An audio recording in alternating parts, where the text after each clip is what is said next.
Hello, welcome to my YouTube channel. My name is Helen. I am an osteopathic medical student studying in London.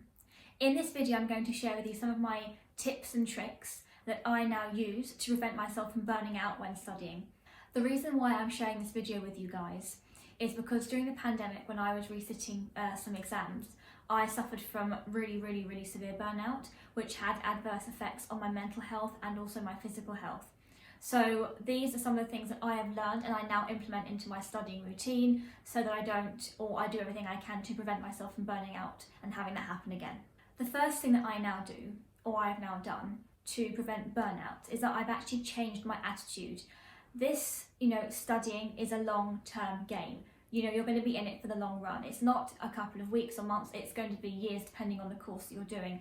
But also depending on the type of content that you're learning and the course that you're on, you'll be required to learn a lot of information potentially and to kind of keep up with that workload.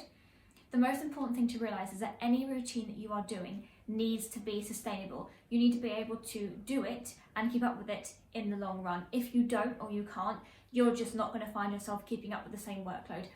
This is something that I struggled with so much because I used to be like, okay, well I can work at my highest, most intense level for a long period of time and I'll be fine. And honestly, I just wasn't. Now, partly the reason why I was doing that is because circumstances due to the pandemic had affected when my exams were going to be. So I actually found that I had a much greater content of work to be doing in a much shorter period of time. So I had to basically up to the game and rise to the challenge and just get on with it basically, which is not the best thing to do.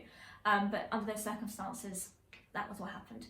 So now when I'm studying, I am very much aware that anything I'm doing is going to be for the long term. I need to make sure that the routine that I'm maintaining, I can keep up with for weeks, months, even perhaps years, because that is how long my degree is going to take me to complete.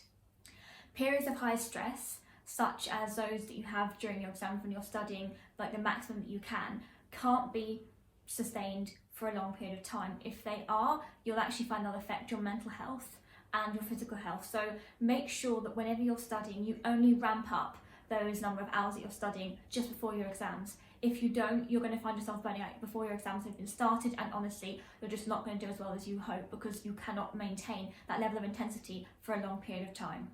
The second thing that I now do to prevent burnout is I actually implement downtime into most of the days that I have during the week when I'm at university.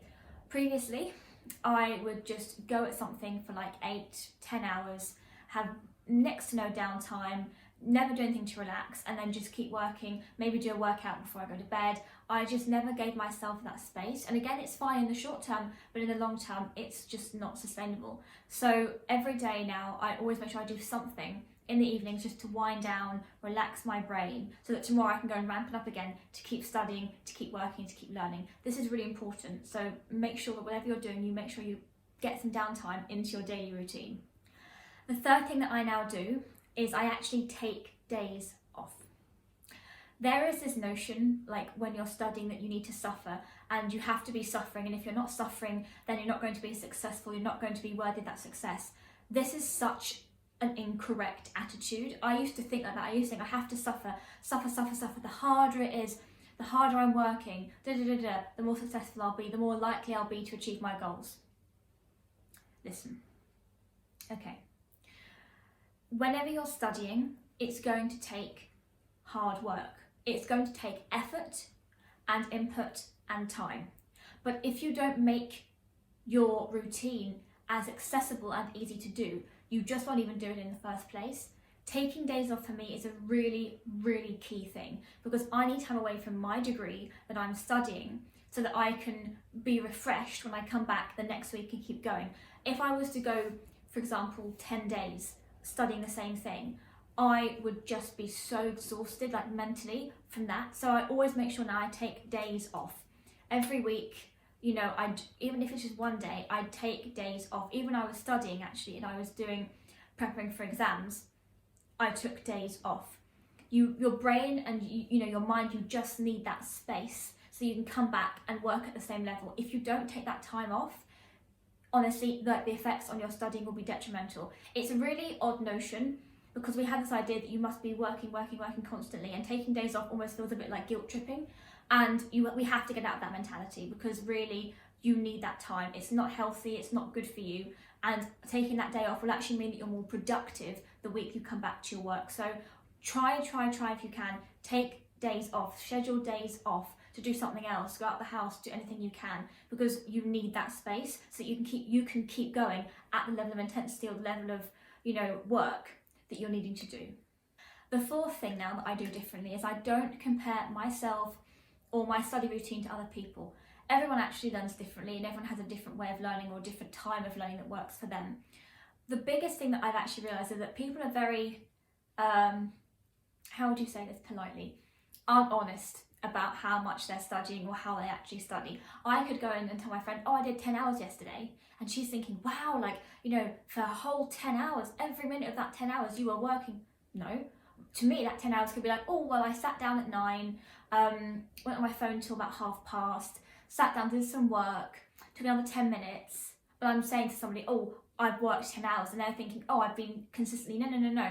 I could honestly just have been sitting down and calling that working but not actually studying. So don't judge your time off somebody else's because you don't know how they're spending their 10 hours or what they're doing in that 10 hours. So don't compare yourself to somebody else. Everybody learns differently. Some people are more academically intellectual. They can cope with a particular kind of content, whether they're more into English or maths or science, better than somebody else can. I'm more of an all-rounder.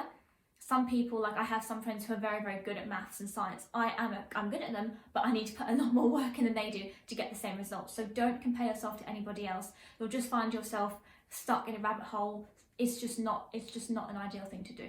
At the end of the day, the most important thing to do is just focus on what works for you, the routines that work for you, the time that you spend, how you study. Some people like to kind of do an hour, take 10 minutes, do an hour, take 10 minutes, or do 2 hours, take 20 minutes, whatever it is that works for you.